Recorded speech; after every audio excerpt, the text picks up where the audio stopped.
সাদা স্রাবের প্রবলেম ইদানিং দেখা যাচ্ছে কি আপনার প্রায় 90% মহিলাদের থাকে সাদা স্রাবের সমস্যা।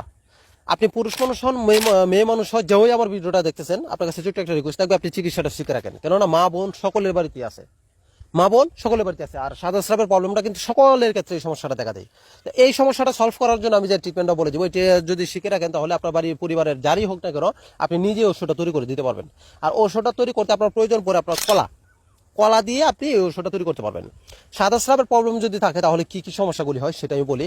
এক নম্বর, মুখে রুচি থাকবে না, দিন দিন স্বাস্থ্য শুকিয়ে যাবে, তারপর চোখের নিচে কালো স্পট পড়বে, চোখ গর্তের ভিতর চলে যাবে, খাবার দাবার খেতে পারবে না, বেশি একটা কাজকাম করতে পারবে না, শরীর দিন দিন দুর্বল হয়ে যাবে, এবং দেখবেন যে আপনার শরীর এত দুর্বল হবে যে আপনার বিছানায় শুইলে উঠতে মন চাইবে না, আবার যে হঠাৎ করে চোখ অন্ধকার হয়ে যাবে, মাথা ঘুরান মারবে, আরো বিভিন্ন ধরনের প্রবলেম দেখা যায়। এবং জরায়ুতে ইনফেকশন হয়, আপনার প্রস্রাবে জ্বালাফোড়া হয়, জরায়ুতে ইনফেকশন হয়, তখন দেখেছি স্ত্রী সবাসের আপনার সমস্যা হয়, এবং দেখেছি কি অধিকাংশ